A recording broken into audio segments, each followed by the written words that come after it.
And Poison Ivy and Lex Interior are here for tonight's edition of Collector's Choice. The Cramps have just completed another successful tour of Britain. Was this your third or fourth? Fourth, I believe. And then we did some one-off gigs, you know. They like flew us all the way to here and back because I guess they thought we were exotic, but yeah, well, just about a year ago, we flew here for one date. We went 10 hours on a plane from Los Angeles and then a 6-hour drive, and we jumped on stage, played, came off stage, took a shower, drove 6 hours, and then flew 10 hours back to L.A. I still haven't gotten over it. Well, you certainly have a big fan following in this country, despite the lack of a top 40 single. I mean, you are really popular. Do you feel good about that? Does coming to Britain sort of make you excited in the fact that you do well? Yeah, it makes me real excited. Nice to be famous. Yeah. What about back home in the States? Are there kind of areas where you're stronger than others? Yeah, mainly the Midwest and East Coast. West Coast is okay, but it's more on like a large club level or something. They we can't have really too many hot tubs out there and stuff, like too much to do besides rock and roll bands out there. It's not industrial enough or something. They don't appreciate it. All right. I want to start playing some of these tracks that you've brought along for us to hear tonight. As I said, I mean, these are really obscure to me. I mean, I haven't heard any of these choices of yours, Ivy. The first is Cannibal and the Headhunters, and this is Zulu King. Now, where did you pick this up? Okay, well, Cannibal and the Headhunters is an East L.A. band, and there's a definite East L.A. sound. They were Mexican bands, and it's from the area that we now live in. We used to live in New York, and we moved to East Hollywood, and that's we kind of became more aware of this kind of band, and I don't understand why it wasn't a bigger thing than it was. I guess it was mainly just popular in Southern California. Well, they did have a hit with, Land of a Thousand Dances they had a hit with. It was also a hit with Chris Kenner, but I think their version was probably equally strong. And Zulu King is obscure in that I believe it's only on that album there, and their album itself is probably obscure. I mean, their hit single, Land of a Thousand Dances, was more accessible. But there really wasn't a lot of hits that came out of that area, but it was a really strong scene, and some adventurous chronicler will come along sometime, like Roger from Big Beat or something, and make this a more well-known thing. The East L.A. sound is a great sound. And it's a real definite sound. I mean, it's right at the core of rock and roll. Later, I believe you're going to be playing the Midnighters too, who are from that same scene, and I mean, they sound different, but they all have this real kind of lush sound. I mean, it's real hard driving, but it was real. I think they're really a lot of stuff influenced by like the Righteous Brothers and that kind of. Oh yeah. His skin-tight clothes, beehive hairdos, wild Watusi dances, and right there at the core of hell. What year would this have come from? Real early 60s, from early 60 to 63, something like that, before the British invasion of America. Right. The sound of East L.A. then, from Cannibal and the Headhunters, the first of Ivy's choices tonight. This is Zulu King.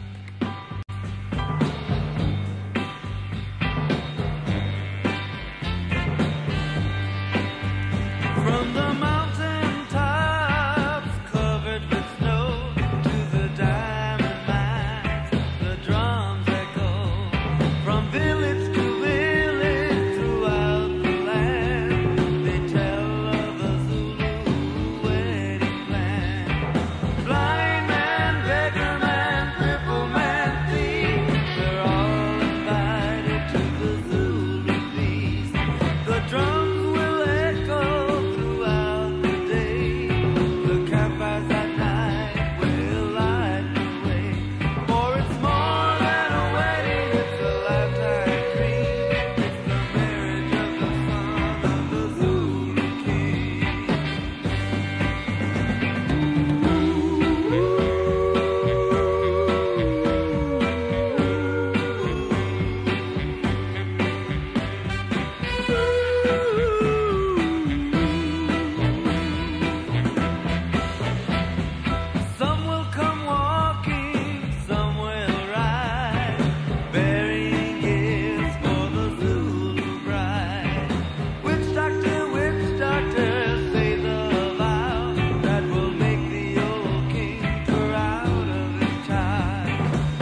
Cannibal and the Headhunters, that's Zulu King, and the first of Ivy of the Cramps choices on tonight's Collector's Choice.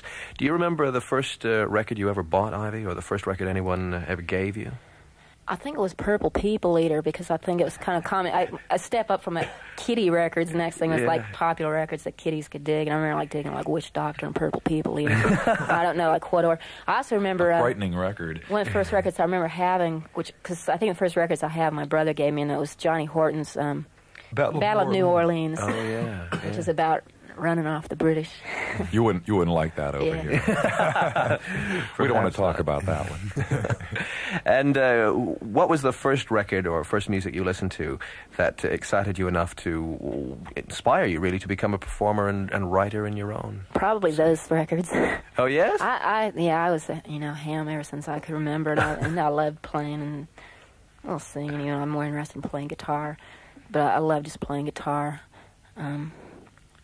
But ever since I can remember, I wanted to be in a band. It's strange. In France, they actually think that Ivy is the daughter of Duane Eddy, because some rock critic wrote Ivy, daughter of Duane Eddy. You mean like a metaphor or whatever you call it? Yeah, just as a joke. And they believe they took it literally. So we've been feeding that over there. A lot of people I won't think deny she is. it. Yeah. No, I bet you wouldn't. She's actually Link Wray's daughter. Who are your rock and roll heroes then? Who are the people that you most Link admire? Wray is my main hero. Because I think he's really overlooked, too. The first progressive rock guitarist. You know, like, I love Chuck Berry, but it seems like so many bands, I mainly just stick to, like, Chuck Berry, and there are, like, so many other hardcore rock and roll guitar influences that are kind of overlooked, and Link Wray was so distinctive and so innovative, and he had such a stance, you know. He just had this really simple stance. He was the first one to demolish music. Yeah, he discovered fuzz sound by playing through blown speakers. Right. Now, Lex said that with a smile. This aspect of rock and roll is something that you enjoy, sort of like breaking down sort of the barriers and taking the octaves apart and what have you, I guess. Oh, yeah. I think that's a real aspect of rock and roll that is real important. Destruction, violence, all the kind of things that parents are afraid of, you know, a lesson for teenagers and a warning for adults. Well, that's a menacing sort of appeal. Yeah. All right. This is an interesting one. This is a B-side you've chosen from The Midnighters. And when asked if this was a spelling mistake, shouldn't it be The Midnighters, Ivy said, no, there is significance in the double E in the. Now, what is the significance? Well, many East L.A. bands had that double E, and I think it was, for instance, if you find any record where they're called The, and, you know, like there was The Impalas and The Emeralds and The whatever, you know, you can be assured that that's an East L.A. band when you see THEE on there. And I think it's a significance, just like, you know, these bands are so closely related to gangs, because, you know, they're like all Mexican bands, and they're very closely related to Mexican gangs, you know, who also have the in their names. And there are still bands there where we live in East LA now, and there's still bands there now that play music that's really similar to this. It's really pounding dance music. I think it was just like a classy touch calling it the, you know, because they were very classy, just like the cars are the classiest cars you ever saw, like lowrider, you know, because this was like real lowrider culture, and you know, all their cars jump up and down. They have hydraulic systems that push them up 4 feet up in the air like and then jumping back down beans to the ground. Yeah. All right, from The Midnighters, this is Jump, Jive, and Harmonize.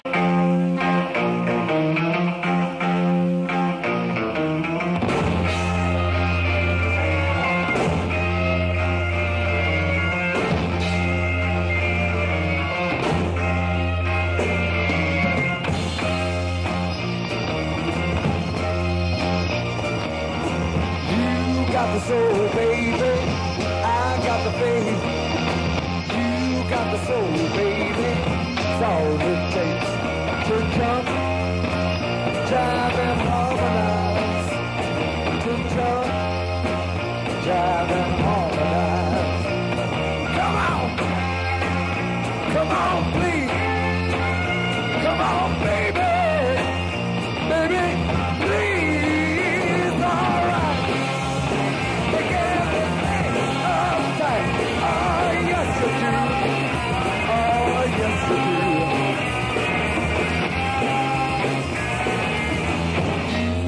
Soul, baby, I got the power.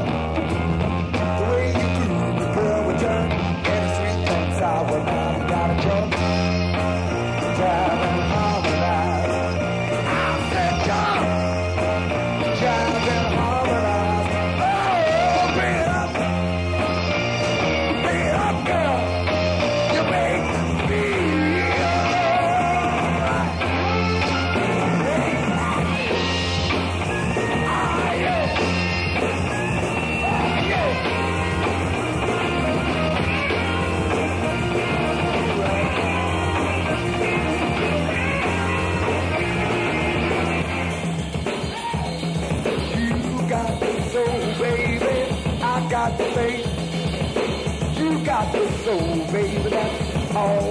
hoops.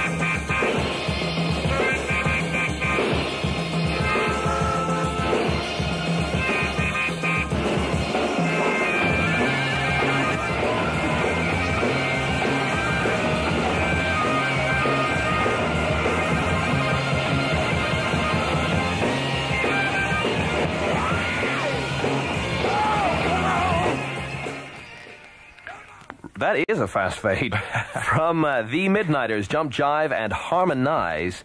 Almost a live sound.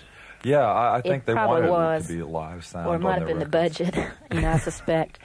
Yeah, I can see where that sort of record really would have influenced and shaped the sound of the Cramps.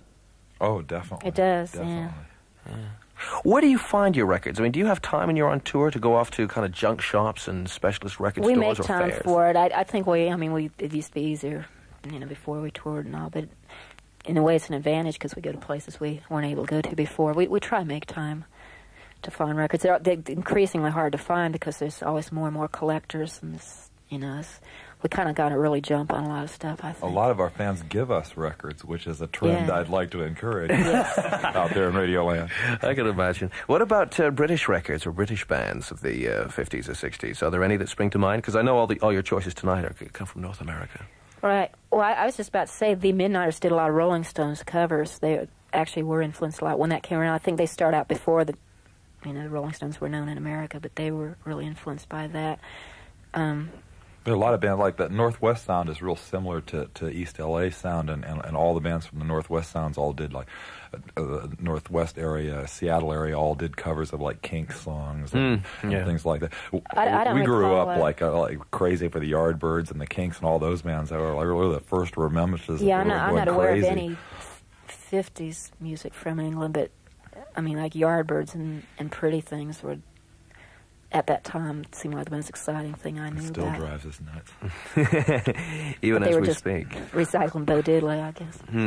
All right, Andre Williams is next in this pile of obscure little things you've brought along. Pass the Biscuits, Please, is the name of this. Now, these aren't the biscuits that we think of here, they're sort of cookies. No, biscuits are soul food in America.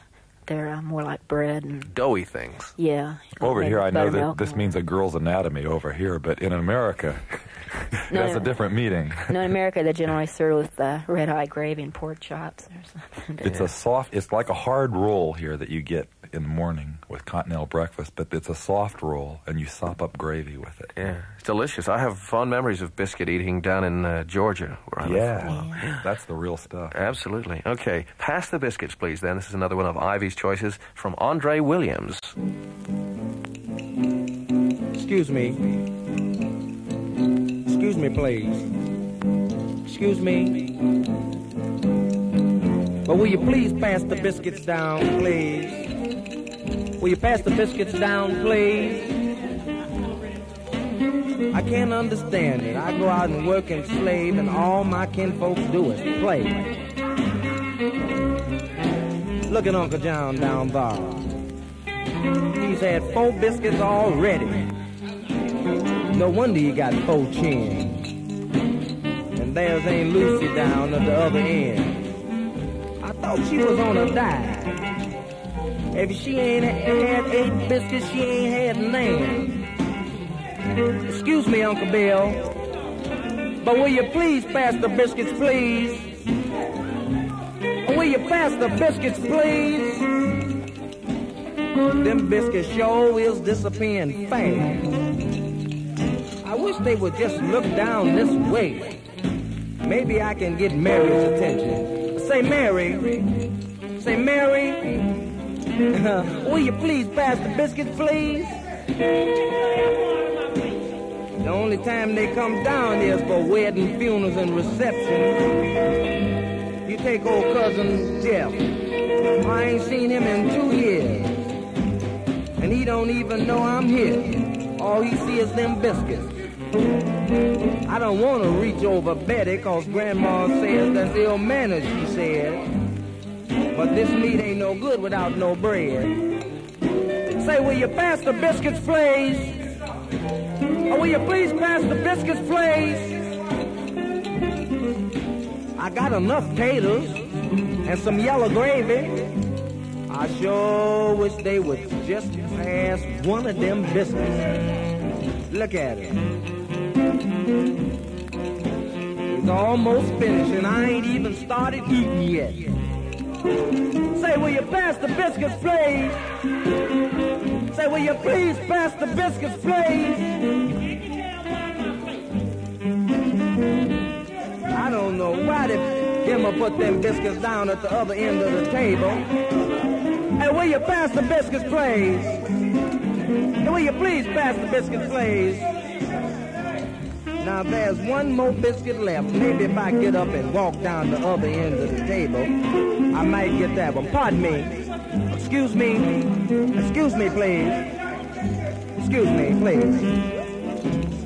Say, no, wait, Uncle Jeff. Wait, please, wait. No. Well, I'll be doggone. He done ate up the last biscuit.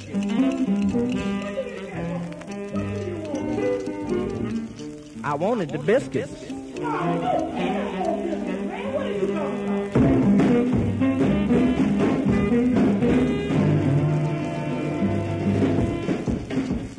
I wonder if that's ever been played on British radio before, from Andre Williams, Pass the Biscuits, Please. What is it about that, Ivy, that attracted you to it? I think it's a hilarious recording. I don't think it was ever on American airwaves at any time either. And, and I'm always impressed by, the fact that somebody would put something like that on a record. It's actually almost a conversation more than it's music, and it's... we feel that it's a brilliant portrayal of the American Negro and his eating habits. Now, some people, when I mentioned that you were going to be doing Collector's Choice, looked at me and said, "You're kidding, the Cramps are going to be on the radio? What are you going to do?" Because you have an image of being really kind of wild and, certainly unpredictable. These choices of records, for example, fulfill that part of the prophecy anyway, about being unpredictable. But when Stuart Copeland was here a few months ago, he was talking about how some bands kind of pretend to be hard or weird and wild when they're not really, and they are completely different when they take their stage clothes off and go home and see mom and dad or what have you. Well, we take our stage clothes off, it gets weirder than you can imagine. He said something like that. He said that the Cramps were the real thing. Because he went into a dressing room once or something, and he said he described you people as being kind of like bats in the dark or something like that, waiting to go on. Thank you, Stu, baby. You of course, did have a legal wrangle with his brother Miles Copeland. Yeah, he can tell you how much trouble we are. So how has that been settled now? Because this did interrupt kind of recording plans and what have you, didn't? Yeah, I can't go into detail because that's part of the terms of the agreement that nobody would, but mainly, to sum it up, we didn't see eye to eye at all, and they were not the proper label for the Cramps. We had to leave, and we did, and now we're gone. The main reason it took so long is it's his bunch of lawyers against our bunch of lawyers, and they all had a good time, and we and us two just sat on the sideline and bought each other hot dogs while we waited for it to finish. Yeah. Those things do get out of hand. Do terms like shockabilly or psychobilly actually sit easily with you when people talk about your music, try and describe you? Are you happy for those tags? Because they often don't mind it. sit alongside. They're narrow labels that aren't even accurate labels. Plus, they're very, so narrow. But I don't. They're good words, I like those words, and I don't object, because it still sounds cool. That sounds like something cool to be to me. We're just a rock and roll band. Yeah, if I had my druthers, I just wish it was called rock and roll, because that's something that there's very little of around today, just pure rock and roll. That's what we are. Don't nickname it. You might as well claim it. It's just rock and roll, basically. If people nowadays are more familiar with rock and roll anymore, they would realize to just call us that. But those things they call us is cool, as long as they keep calling us a bunch of different things. Right. Would you like to have a hit single? Is that something that you'd like to work for now with all the legal wrangles behind you, and you're going to be out presumably recording again if you haven't already? I'd love to have a hit single. I don't think we have to change a thing to do that either, because since we are really just rock and roll and not one of these weird cultish things. I'm going to try. We're going to write a single. Everybody. We're going to write a single just like Billie Jean by Michael Jackson. Call it Rockabilly Jean and see if it works. It probably change the words would. around a little, change a note or two here. I think we can make it. Marvin Rainwater is a familiar name to a lot of rock and roll fans. This particular number, Hot and Cold, is not one that I know, though. So what is it? I think that's just him at his most psychotic. It's a completely psychotic song with real wild slide guitar, and he's just ranting and raving relentlessly. If you want a perfect rock and roll record, this is it. This is the one. Yeah, it's just perfect. Brief, and you can hardly absorb it, when you hear it. Is this your all-time fave, would you say? One of them. I have so many all-time favorites, but it's easy for me to say that this is. It's in the top two. Yeah. Okay, let's hear it.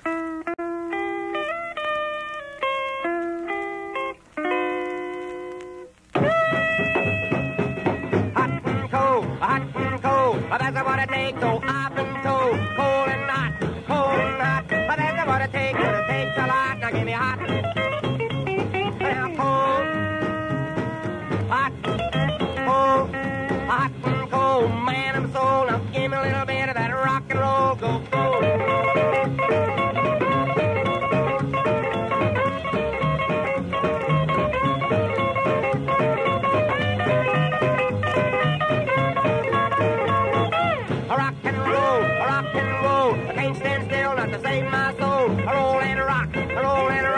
that kind of rhythm would stop the clock. Give me rock.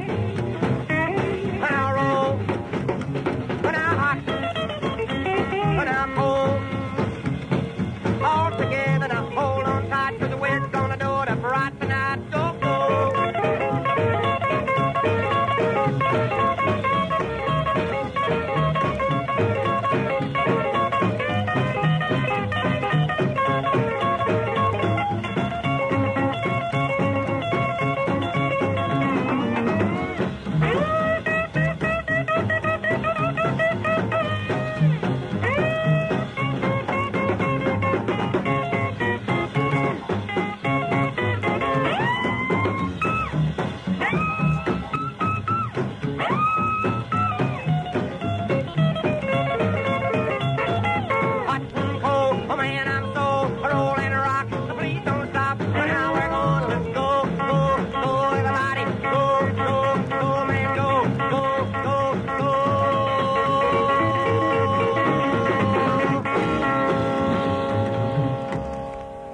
Sounded like he was really enjoying himself when he recorded that. Yeah, Marvin Rainwater, Hot and Cold. Ivy and Lux of the Cramps are here on tonight's Collector's Choice. And Lux, before we played that, you said that there was so little rock and roll around these days. Why do you think that is? I don't know. I don't understand it. I hope that somehow people will, forget about this no Elvis, Beatles, or the Rolling Stones and get back into the history of rock and roll and get back into the simplicity of it and the stripped down rock and roll nuclear warfare over the topness of what it was when it first started because there's just something missing today. Everybody's either out for their career or something, making pop music or making really involved musical things. And rock and roll is just it's so simple and so direct. It doesn't seem like there are very many people that really have a handle on understanding what that is. It's. Many people who would agree with you would regard rock and roll as disposable, though. They would say it's there to be listened to, 2-minute records, that's it, throw it away. They're disposable people, though, so it doesn't matter. Because you obviously cherish these old records. Yeah. These are magic items, these records, Yeah. All right, what have you got planned then when you go back to America after your successful tour here of Britain? What happens from here? Well, we hope that we can record real soon. We've got a lot of songs written, which, need final arranging, and we hope to get a new deal together, because we're recently free to do a new deal, and I think it's really important to do another studio album now. That's what we want to do. We love recording, too. We love playing live, but recording's special to us, maybe because we do collect records and love records. I think they're really magic once they're, it's down on this thing. Want to make some records as good as these ones we're playing here. So we've been frustrated for a long time. Right, and you've had some lineup changes too in the past couple of years. I mean, who are the Cranks? Who are the Cramps today? The Cranks, that's right. Well, right now, Nick Knox, who's been our drummer for a long time, his cousin Ike is playing with us on this tour. We want to keep it a nice incestuous relationship. Yeah, they like all look good alike. hillbillies. Yeah. There's been lineup changes, but the Cramps have never changed. Where usually if a band has lineup changes because they're changing direction with us, we get rid of the ones who change and we keep it pure. Right. And we get someone else that's The wimps like-minded. fall through the strainers. I don't know if you caught that. He said the wimps fall through the strainers. Right. The Starlights are last. This is all we have time for. News coming up, and this is a song called Valerie. Again, a mystery item to me. What can you tell us about this record? Well, Ivy? it's black R&B group, R&B ballad. I'm actually not sure where they're from. Most bands, just from the sound of it, I would guess it's from New York, because there was a real New York doo-wop sound. It has that sound. A unique feature of this record is the singer breaks down crying at the end. It's an over-emotional song, which I love. A lot of emotion in songs. Give me that over-emotion every time. All right, well, let's hear it then. Thank you, Ivy and Lux of the Cramps, for coming in. This is the Starlights, and the last choice on tonight's Collector's Choice.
Shouldn't be laughing.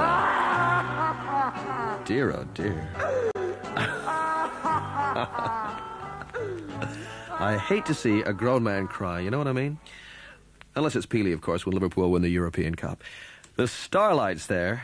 An interesting choice, what? That was Valerie, as chosen by Lux and Ivy of the Cramps, my guests on tonight's Collector's Choice. And forthcoming guests on Collector's Choice include Pete Wiley of Wah and Billy Mackenzie of the Associates. It'll be Bronski Beat after the news.